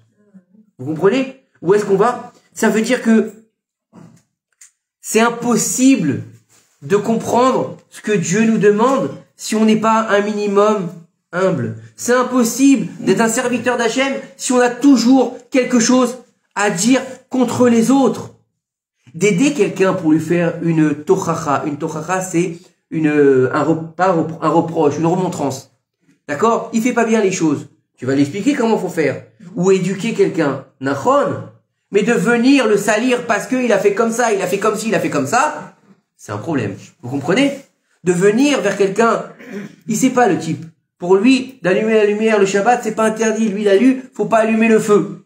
Donc lui, pour lui, ce qu'il pense, c'est quoi le feu? C'est l'allumette, c'est le briquet. C'est pas lui, pour lui, c'est un courant électrique, c'est pas allumer le feu. Qu'est-ce que tu me prends la tête? Moi, j'ai pas fait de la voiture, je mets ma clé, j'ai pas allumé du feu. Il n'est pas été dans le Inyan, les bougies, elles font une étincelle. Il s'en fout tout ça, il est pas garagiste, le mec. Tu vas venir lui expliquer, mais comment tu vas lui faire la remontrance? Comment tu vas lui expliquer la Torah? Comment tu vas lui transmettre le message? Non, il est sale, il est comme ça. Qui tu es pour juger les gens? Qui tu es? Le sage nous dit, ne juge pas l'autre jusqu'à que tu sois à sa place. À sa place. Et que si tu vois un érudit en Torah qui a fauté la veille, dis-toi, et tu le vois le lendemain, dis-toi qu'il a déjà fait teshuva cette nuit. C'est énorme, c'est énorme. D'accord? Donc faut comprendre, on en est où dans le... Ça va, on a le temps? Ça va, grâce à Dieu. Ça va, ça vous plaît? Grâce à Dieu, c'est pas de moi. C'est pas... Ah, c'est génial, ça fait du bien. En plus, j'ai eu une journée de fou, donc ça fait du bien. Grâce à Dieu. D'accord? Ah, moi, je kiffe grave. La vérité, on va faire un cours 2 fois par semaine maintenant, je plaisante. Faudrait que je trouve le temps, j'ai pas le temps pour ça. Non, j'en fais 2 fois par semaine, le lundi et le samedi. D'accord? Mais rajouter en semaine, la vérité, non. J'ai pas le temps. Alors, écoutez bien. C'est au niveau du Lachon Hara, par exemple. On a, dans notre génération, malheureusement, beaucoup de Lachon Hara qui existent. Le Chafetz Chaim, il a fait les lois du Lachon Hara. Et le Lachon Hara, aujourd'hui, on va se déculpabiliser, comme ça on dit ça, se dédouaner. J'ai pas fait de Lachon Hara, j'ai dit quelque chose de vrai. Ou bien, je l'ai pas dit. Je l'ai écrit sur les réseaux sociaux. Hein? Combien de restaurants malheureux, combien j'ai lu, des fois. L'autre, il a un problème avec le restaurant, il a eu à me servir avec un peu de retard parce qu'il avait du monde. La zaza. Et l'autre, il est pas bien ce restaurant. Et l'autre, ah oui, moi une fois je suis venu, et le thon il était pas frais. Et l'autre, il va continuer. Et moi une fois je suis venu, et la slata méchoui a été chaude. Et le mec, il ferme la porte. T'as tué une famille, baba. T'as tué une famille par ton poste. Ou l'autre, elle est comme ça, la femme, l'autre, elle est comme ci. Mais tais-toi. Tais-toi. Vous savez ce que j'ai appris, ça va peut-être vous choquer. Ça va peut-être vous choquer. Il y a quelques années de ça, quand je suis rentré dans l'Ignat de la Teshuvah et que j'ai étudié au Kollel à Modini Lichirav Nissim Hadad, à un moment donné, ils ont fait un cours là-bas sur les mamzerim. Les mamzerim, ce sont les bâtards. Donc les filles, des enfants nés d'adultère. Et là-bas, ils ont fait venir quelqu'un de tribunal rabbinique, une pointure au niveau des mamzers, pour comprendre qu'aujourd'hui, il y a un gros problème de mamzerout par rapport aux gens qui trompent. D'accord? Quand c'est soit une femme qui trompe son mari, d'accord, c'est une femme qui est en adultère, et que c'est un homme qui trompe avec une femme mariée, c'est pareil. D'accord? L'enfant à naître, c'est un bâtard. Ok? Maintenant, écoutez bien.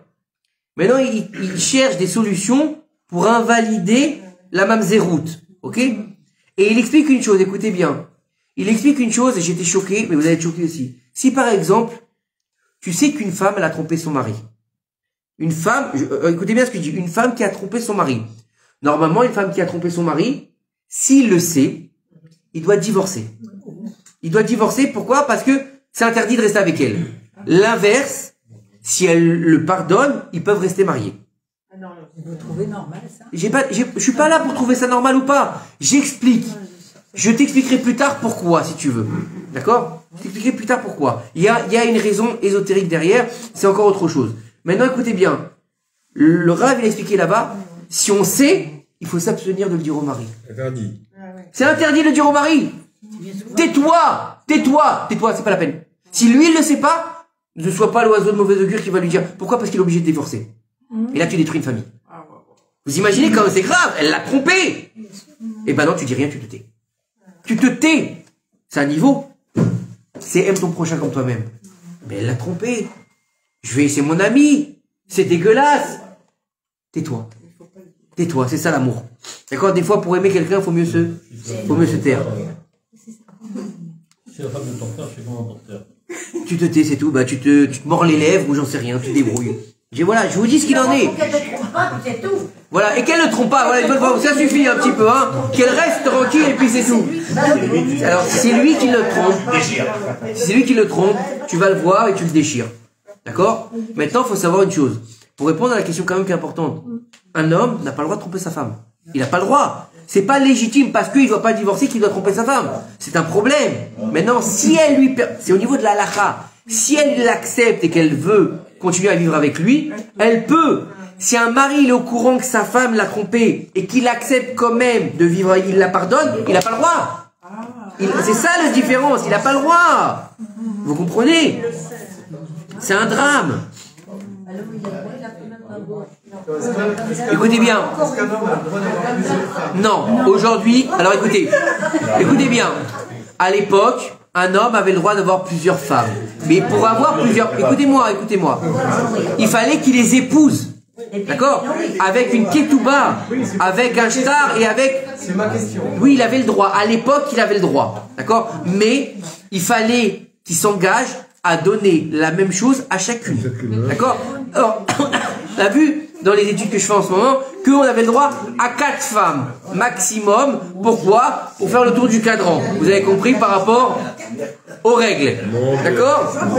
Voilà. Mais qui tourne? Écoutez-moi. Ce que je vous raconte, c'est pas pour rigoler, c'est de la halakha. Hein. D'accord? À l'heure d'aujourd'hui, il est interdit. Il est interdit d'avoir une deuxième femme. Sauf, écoutez bien, sauf. Non, écoutez-moi. Il y a certaines fois où les rabbanim permettent, dans le cas où, par exemple, la femme, la première épouse, par exemple, qu'il a épousée, lo aleinu est devenue tétraplégique. Lo aleinu. D'accord? C'est un légume. Clairement, c'est un légume. Mais, l'homme, il a du cœur. Il va pas l'acheter dans un hospice. Il veut s'occuper d'elle. Mais concrètement, sa vie maritale, il y en a plus. Mais Shmuel, un homme, il a le droit de prendre une deuxième femme si la femme n'a pas apporté un enfant. Ça, c'est faux. C'est faux. Non. Il doit divorcer. Divorcer. Mais non, mais on a joué sur ça. Non, c'est pas vrai. Écoutez-moi. Qui m'ont dit que comme je n'avais pas apporté d'enfant, il pouvait faire ce qu'il voulait. Non, c'est pas vrai. Un homme ne doit pas faire ce qu'il voulait, d'accord? Il y a même des gens, écoutez-moi, il y a même des gens qui ne divorcent pas, d'accord? La preuve, le rabbi de Lubavitch, il n'a pas eu d'enfant, et pourtant il n'a pas divorcé de sa femme. C'est Saïloula cette semaine, je crois, la rabbinite Chayamushka. Tu fais pas un voyage Comment? Tu prévoirais pas un voyage, rabbi? Où ça? À New York? À New York? Si quelqu'un paye le billet, je viens. Cotisez-vous. On va demander à la mairie s'ils veulent nous donner un avion. Ils vont donner un avion. Ça coûte très cher, Monette. J'ai pas les moyens. Moi, j'ai pas les moyens. Je te paye pas, tu me payes pas. Je te dis, est-ce que c'est possibilité de faire un voyage? Tout est possible. Tout est possible. Il y a des personnes qui cherchent à faire un voyage comme ça. Tout est possible avec la carte Kiwi. On peut faire des choses. On peut faire ce que vous... Il n'y a pas de problème. Moi, la vérité, j'aimerais beaucoup aller à New York pour me recueillir chez le rabbi de Lubavitch. Pas parce que je suis Chabad, parce qu'il faut savoir que le rabbi de Lubavitch c'était un tzaddik yesod olam. Et je peux vous assurer qu'il a, par ses enseignements et par sa sagesse, il a sauvé beaucoup de juifs de par le monde. Les juifs français pour beaucoup.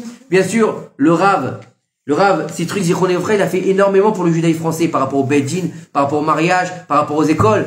Mais ceux qui ont fait le travail dans la rue, c'était les Chabad. D'accord? Ils sont venus, ils nous faisaient une souka, hein? Une souka. Vous avez déjà vu une souka sur un vélo? La souka sur le vélo. D'accord? Les Arbat Minim devant Tati Barbès. D'accord? Le Gan Israël. Ça nous a donné des bases pour la Torah. Donc ça, c'est grâce au Rabbi de Lubavitch. Mais Kitsour, faut comprendre que si j'avais les moyens, j'irais. Mais tant le Sali qui m'a pas appelé, j'y vais pas. Alors, on est tous privés. Écoute, je te dis, j'ai pas les moyens de payer un billet pour aller. On t'a pas demandé de payer, essaye de voir s'il y a... On va réfléchir hors caméra. Hors caméra. Voilà, c'est hors contexte. Ok. Écoutez bien ce que va nous dire. Dans ce que tu disais là, Oui. Il ne faut pas oublier que le Napoléon, il est conçu sur la base des 10 paroles. Oui, bien sûr. Et je rebondis sur le fait qu'un homme qui avait une femme qui était tétraplégique ou folle ne pouvait jamais divorcer devant la loi française. Voilà, mais encore une fois, ce que je vous explique par rapport à la deuxième femme, d'accord, c'est pas parce que t'as décidé toi que c'est permis. C'est-à-dire qu'il faut aller devant le tribunal rabbinique. D'accord? Expliquer correctement les tenants et les aboutissants, et c'est les juges, les dayanim, qui vont décider si oui ou non. Attention, c'est pas comme ça. C'est pas tu t'es décidé un matin, tu t'es levé, t'as dit, bon, bah, celle-là, ça sert plus à rien, je vais en prendre une autre. Non, chas v'shalom. D'accord? Chas v'shalom. Et depuis, la takana de Rabbi, j'ai oublié. En tout cas, on prend plus de deuxième femme. Une Dieu béni, ça suffit déjà. Hein? Grâce à Dieu. Déjà qu'on arrive à l'aimer correctement, c'est déjà une grande chose. Parce qu'aujourd'hui, on se marie comme on achète une bouteille de coca. Elle a un peu grossi, non? Allez, on passe à autre chose. Allez, hein, qu'est-ce qu'il nous a, écoutez bien ce qu'il nous a raconté le Rav du cours que je prends le dimanche. Donc, qui fait, écoutez bien, écoutez-moi. Écoutez bien. Il nous a raconté ça la semaine dernière. Il y a un Kablan à Beersheva. Il a beaucoup d'oseille. D'accord? Et c'est un homme qui est un peu religieux. Donc, il va pas avec les femmes comme ça. Qu'est-ce qu'il fait? Il trouve des femmes un peu fleurs bleues, un peu, mais tant qu'à faire, ouais, qui lui plaisent. Monsieur moche, il veut pas, d'accord, qui lui plaisent, un peu plus jeune que lui. Et là, il va lui donner la carte bleue, la nouvelle voiture, le machin, le truc. Mais, d'accord? Écoutez bien, parce que c'est horrible de faire ça. Écoutez bien ce qu'il fait. Et donc, il va les épouser pour pouvoir être avec elles, puisque lui, il va pas avec les femmes hors mariage. Mais quelques jours avant le mariage, il est fait signer devant avocat que s'il divorce, il aura rien. Elle a rien. C'est pas grave le temps qu'elle avait. Elle aura plus rien dans tout lui rendre. C'est terrifiant. C'est-à-dire, non, mais ça veut dire que c'est terrible. C'est-à-dire que utiliser la halakha pour arriver à ses fins. Écoutez-moi, s'il vous plaît. Pour arriver à ses fins, c'est d'utiliser la halakha pour arriver à ses fins, mais en fait quelque part c'est complètement à l'écart de la halakha. C'est violent. Mais, dans l'absolu, on va dire qu'au niveau de la halakha, il est clair, il est propre. Mais c'est, quelque part, c'est l'eau Mishurat Adin. C'est pour ça que ça a détruit le deuxième temple. Alors écoutez bien. C'est quel Rav qui disait justement celui qui joue avec les terres de la Torah? Je sais plus quel Rav. Je sais pas. Disait, je sais pas. Celui qui joue avec les terres de la Torah, il est considéré comme un rachat. Je sais pas. La vérité, je sais pas quel Rav qui disait ça, mais en tout cas, il a raison. C'est vrai. Moi, on peut pas se positionner sur les, on a le droit, alors on le fait. Et alors t'as le droit, et t'as le droit, le haut, tu t'as emprunté de l'argent, bah écoute, j'ai le droit de le récupérer parce que les 6 mois ils sont passés, mais il est dans la mouise, le type, il a pas une thune pour te rembourser. Je veux pas le savoir, il me doit 10 000, il me doit 10 000. Mais il a 5 enfants. Comment il va te rembourser? Je veux pas le savoir, il a qu'à hypothéquer ses meubles. Et les mots, ils vont dormir sur par terre. C'est la loi. Celui-là, c'est un rachat. Comme il a dit Daniel, c'est un rachat. Bien sûr. Parce que il est pas l'ifné Mishurat Adin. Et c'est pour ça que le deuxième temple a été détruit. Alors écoutez bien maintenant. Écoutez bien ce que nous dit ici le Rav Yagen, c'est quelque chose qui nous concerne grave. Bon, je pense que jusqu'à maintenant, ça nous concernait aussi. Écoute bien aussi. Chacun, il estime que si Mashiach, il est pas venu, il est pas encore arrivé, c'est à cause des fautes de l'autre. D'accord? Et pas à cause de lui-même. C'est l'autre qui est responsable si Mashiach, il vient pas. D'accord? L'enfer, c'est les autres. Écoutez bien. Écoutez bien ce qu'il nous dit ici.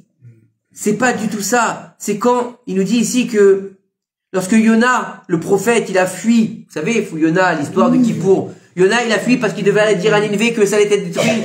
Il s'est sauvé sur un bateau. Et puis il s'est endormi là-bas. C'était tous des idolâtres sur le bateau. Et ils ont tous prié leur Dieu quand il y a eu la tempête. Et qu'est-ce qui s'est passé? Ils sont venus voir Yona, il leur a dit, prie pour nous. Il lui a dit, qu'est-ce que tu fais là, dormir? Il lui a dit, t'es un malade ou quoi? Le bateau, il va se renverser, pourquoi tu dors? Il a dit, demande à ton Dieu d'arrêter cette tempête. D'accord? Yona, il leur a pas dit, cherchez le coupable. Il leur a dit, je vais prier. Et donc, c'est toujours comme ça.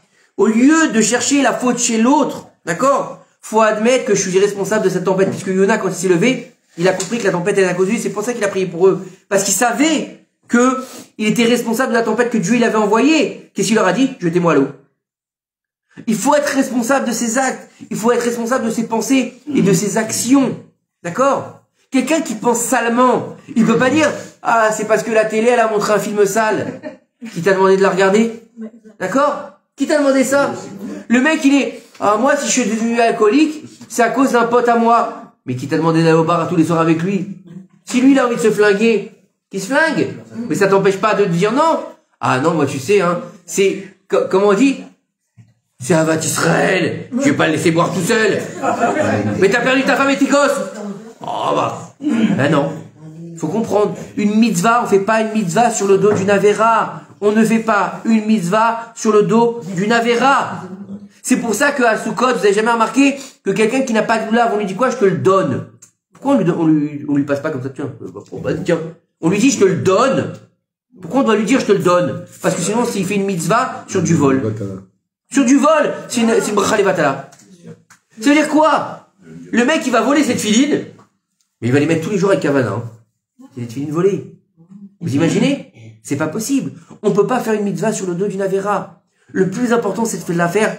Il vaut mieux la faire moins bien, mais correctement, que top et avec des problèmes derrière, d'accord? Faut se rappeler que la délivrance finale, d'accord? Elle n'est pas retardée à cause des non-religieux. Elle n'est pas à cause des chilonim. Oui, si ma chère ne vient pas, c'est parce qu'il y a des chilonim dehors. Ils font pas Shabbat, ils font pas les fêtes, ils font pas Sukkot, ils mangent pas kasher. Et toi, tu fais quoi? Mais moi, je mange kasher. Je fais Shabbat. Combien la shonara t'as fait aujourd'hui? J'ai pas compté, désolé. La calculatrice, elle a explosé. Être irréprochable avant de reposer. Mais oui. Mais moi, je suis parfaite vis-à-vis de Dieu et vis-à-vis des hommes. Et surtout que la perfection n'existe pas. Surtout pas chez nous. La perfection, c'est Dieu. Et même, on va aller plus loin, même chez Dieu, elle n'existe pas. Dans la création du monde, elle n'existe pas, puisqu'il a créé un monde imparfait, puisqu'il a créé un monde sur la dualité. Il a créé un monde du deux, puisque même pour créer le monde, il a été obligé de faire Jbirat Hakelim, comment dire, l'explosion des vases. Donc s'il y a une explosion, c'est qu'il y a une brisure, c'est qu'il y a une destruction, donc il n'y a pas de perfection. Oui ou non? Dieu lui-même nous montre qu'on est dans la perfection. Donc comment tu dois dire, je suis mieux que l'autre? Comment tu peux dire, oui mais fais comme ça? Mais fais ton cheshbon nefesh avant de juger les autres. Arrête de vouloir te prendre pour, comment il dit en français, plus royaliste que le roi. D'accord? T'as le droit de faire des choses pour toi. T'as le droit d'accepter. Mais c'est pas pour ça qu'il est moins bien que toi. Hein? Non mais, mais quoi? Qui te dit que cette personne, c'est vrai qu'elle fait pas Torah mitzvot, mais elle a un capital mitzvot derrière de malade, parce qu'elle a sauvé une famille de la détresse, parce qu'elle a, tous les mois, sans que personne le sache, d'accord? Elle soutient la yeshiva.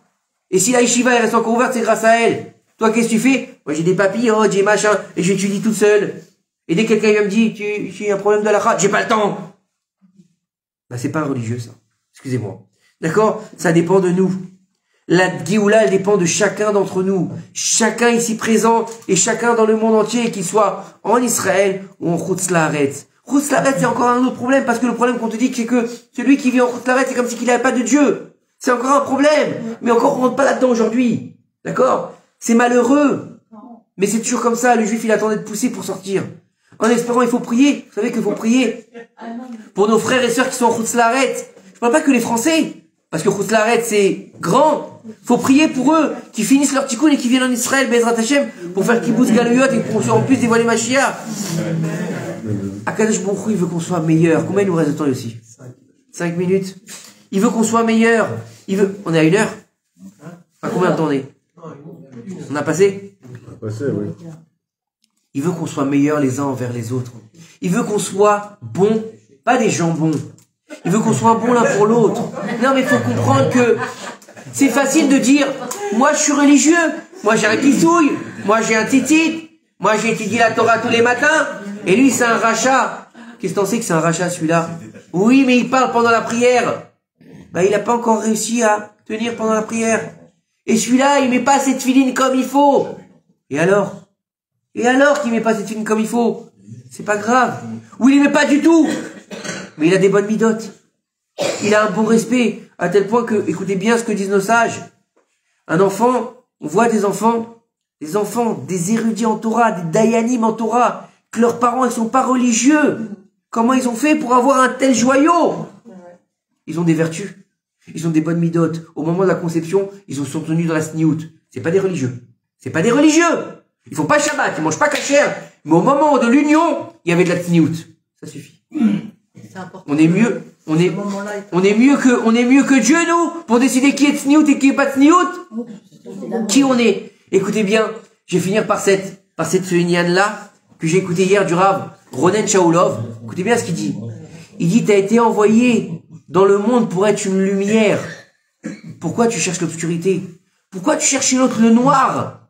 Pourquoi est-ce que tu cherches le mal chez l'autre? T'as été envoyé, Vayihor. Le but de la lumière, c'est de faire de la lumière. Le but du juif, c'est d'amener la lumière sur le monde. Donc pourquoi est-ce que tu cherches le mal chez l'autre? Cherche le bien. Illumine-le. Et Arat Panim, c'est quoi Arat Panim? Venir illuminer la vie d'un autre. Quelqu'un qui est en dépression, qu'est-ce qu'il a besoin? Lumière. Quelqu'un qui a des problèmes financiers, qu'est-ce qu'il a besoin? Tu viens lui taper sur le dos? Il a besoin de lumière. Il a besoin que tu lui donnes des paroles réconfortantes. C'est pas forcément qu'il a besoin que tu lui glisses un billet.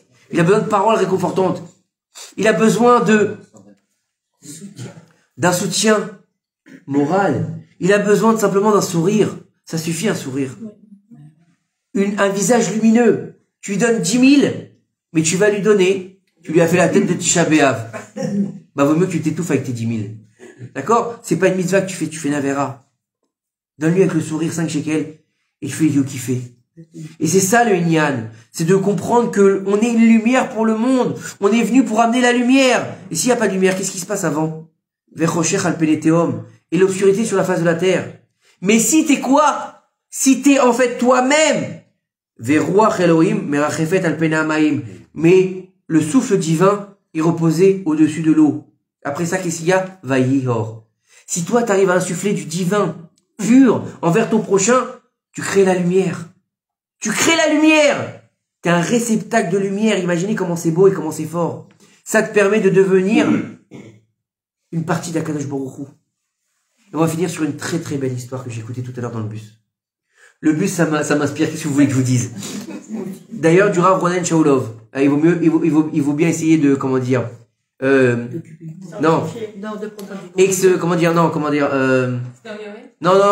maximiser son temps, d'accord? T'es dans le bus, au lieu de rien faire, merci, c'est le mot que je cherchais. Optimiser son temps. Au lieu de regarder, le chat qui sourit là, vous la connaissez cette vidéo ou pas? Non. Ah, c'est un best-seller. Il y a un chat qui fait et tout le monde kiffe. Des millions de vues, j'ai pas compris. Mais bon. Ça va toujours perturber. Les gens regardent des vidéos terriblement débiles. Et ça fait des millions de vues. Non, regarde un cours de Torah ou bien écoute une chanson, le temps de t'endormir un petit peu, tu te reposes. Tu te coupes un petit peu du monde. Ça fait du bien. Ben, c'est très bête. Alors écoutez bien. Écoutez bien. Cette histoire, cette sipour extraordinaire. Et ça, c'est de l'empathie et ça, c'est de l'amour du prochain. C'est le Rav Ronen Shaulov. Chez Yechie Shlita. C'est un Rav, il est jeune. Il doit avoir 45, 47 ans peut-être.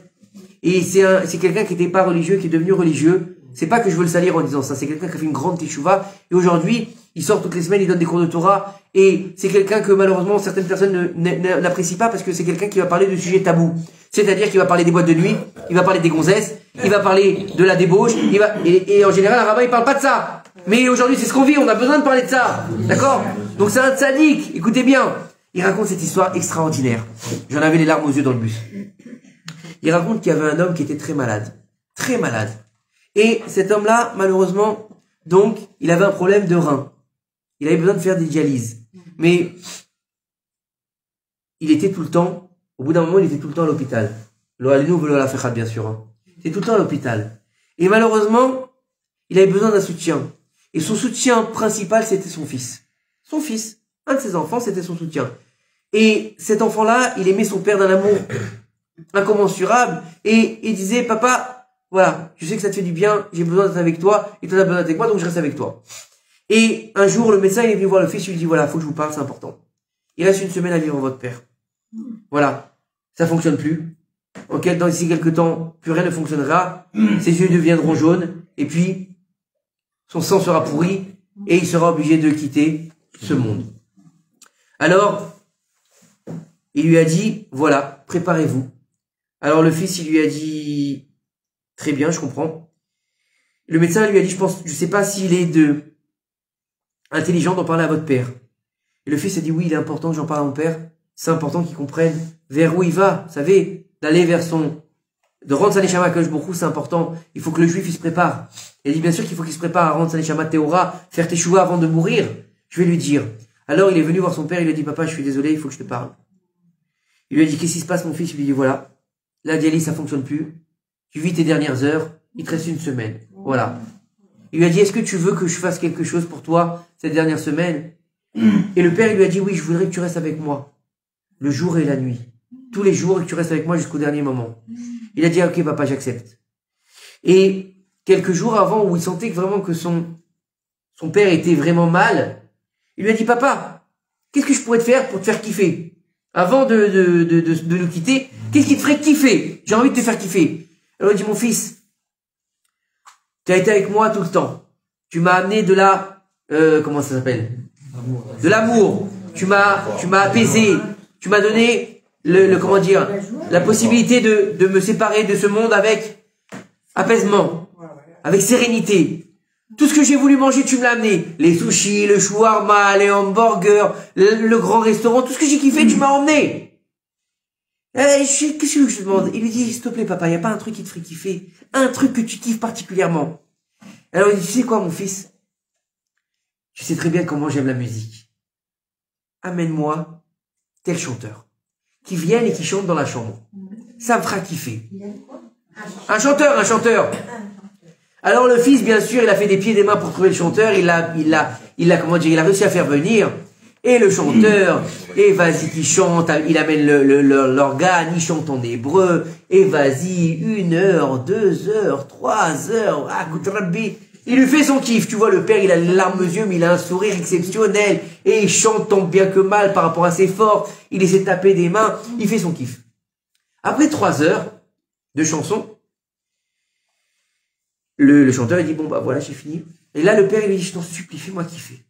Fais-moi kiffer avant de partir. Il dit, oui, qu'est-ce que je peux faire? Il a compris la situation, donc il veut quand même faire un peu de... Le chanteur, c'est vrai qu'il vient pour prendre son oseille, mais en même temps, c'est un être humain. Je veux dire, c'est Baruch Hashem, il a un bon cœur. Il dit, qu'est-ce que je peux faire pour te faire plaisir? Il lui dit, est-ce que tu sais chanter en russe? Maintenant, il a chanté en hébreu tout le truc, hein. Il lui dit, en russe? Et oui. Maintenant, le fils, il lui dit, papa, qu'est-ce qui t'arrive? En russe, t'as jamais écouté de musique russe?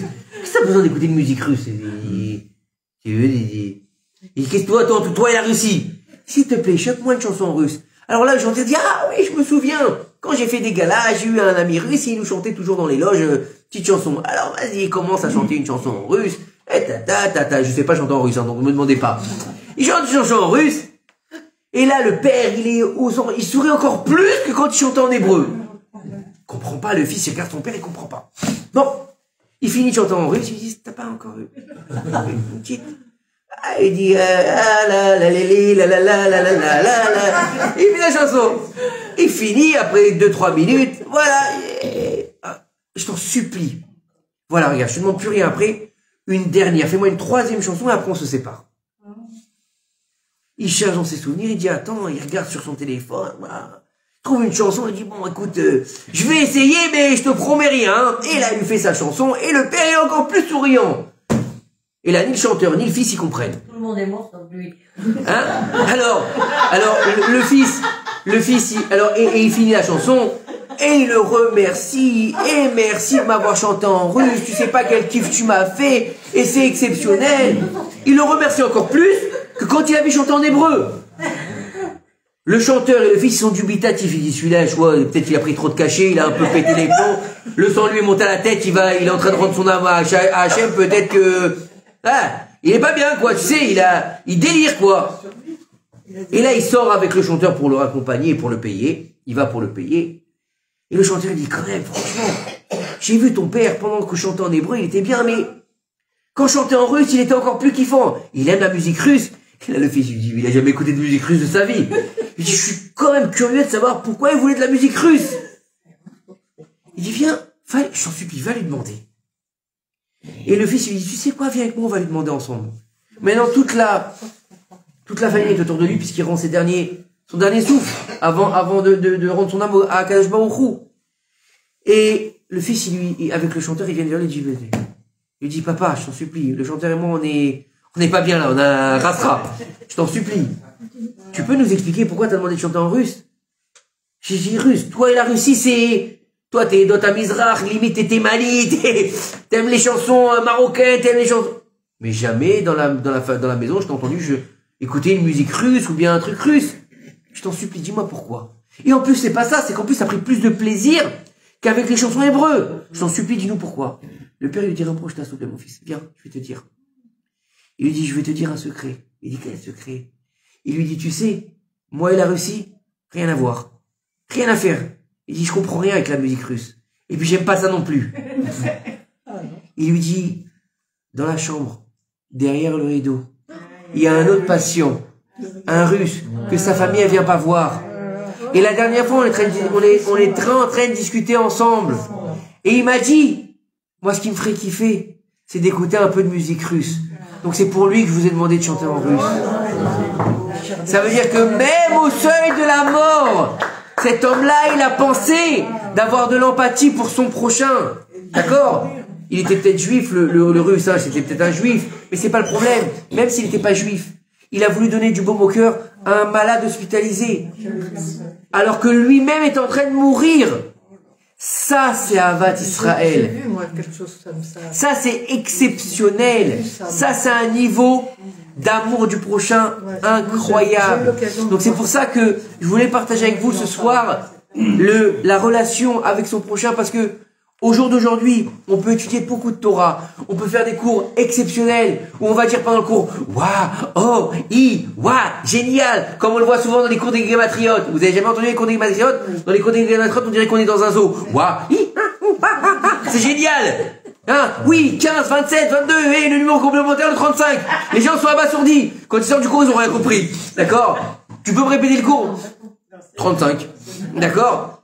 Mais quand la Torah, c'est pas simplement une science, c'est pas simplement une sagesse divine, c'est pas une sagesse qui s'adresse aux anges ou qui va au-delà des limites de l'être humain. Si on n'est pas capable aujourd'hui, dans la génération dans laquelle on est, d'aimer son prochain, même si on l'aime pas, mais au moins de le respecter, puisqu'on l'a dit tout à l'heure, respecter dans son honneur à lui, d'avoir de l'empathie pour lui, on est en train de détruire le troisième temple.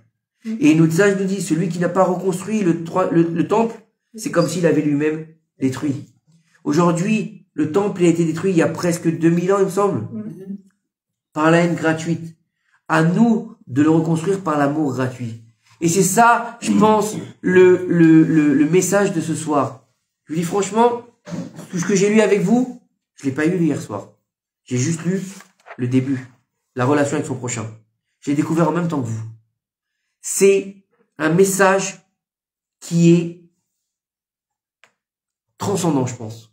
On est dans le niveau du transcendant. On est dans le niveau du message de notre génération. Aimer son prochain comme soi-même. Arrêtez de se prendre pour mieux que l'autre. Arrêtez de regarder derrière l'autre qui c'est, qu'est-ce qu'il fait pas. Arrêtez de regarder l'herbe du voisin parce qu'on pense qu'elle est toujours plus verte de l'autre côté. C'est faux. On vit dans le dymion, on vit dans le mensonge. On vit dans l'illusion. À un moment donné, il serait peut-être temps de sortir de l'illusion, sortir du virtuel et vivre notre vie. Aujourd'hui, c'est très à la mode. Vous savez, vous avez pas vu les casques virtuels? Les gens, ils sont fous, ils sont comme ça, là. D'accord? On est des tarés. On n'est pas des fous. On est là pour réaliser une mission de vie. Notre mission de vie, qui nous dit, encore une fois, je l'ai déjà dit plusieurs fois, mais n'oubliez pas une chose. Au moment de notre naissance, Akadosh Baruch Hu, il a dit que le monde ne peut plus exister sans notre présence. Ça veut dire qu'on est là pour réaliser la création du monde. Pas moins que ça. Et nous, on va perdre notre temps avec des bêtises. On va perdre notre temps à regarder l'autre. Mais l'autre, il crée sa propre réalité. Toi, tu crées ta propre réalité. Donc, il est en temps de se donner la main. Chacun de nous, pour pouvoir se réaliser en tant que peuple. Parce que sans peuple, il n'y a pas de Géoula. Sans peuple, il n'y a pas de Matan Torah. Sans peuple, il n'y a pas de réalité Israël. Il n'y a pas de terre. Il n'y a pas de peuple, il n'y a pas de Torah. Puisque, excusez-moi, il n'y a pas de sortie d'Égypte. Parce que c'est un peuple qui est sorti d'Égypte. Parce que c'est un peuple qui a reçu la Torah. Parce que c'est un peuple qui est rentré en Israël. Oui ou non? Donc ça veut dire que le challenge aujourd'hui, il est là. De réussir enfin à faire tomber nos limites vis-à-vis de l'autre et l'aimer pour ce qu'il est, pas autrement. Il n'est pas religieux. Il est plus religieux que toi. Il est moins érudit. Il est plus érudit. Il est, excusez-moi du terme, il est plus con que toi, il est moins con que toi, c'est pas grave. On ne demande pas d'être forcément son pote, mais respecte-le pour ce qu'il est ou pour ce qu'elle est. Pour ce qu'elle est. Et même si tu penses être mieux que lui ou qu'elle, eh ben relis la Igeret à Ramban tous les jours, et peut-être que tu sauras enfin où est ta place. Baruch Adonai Elohim, Amen ve Amen.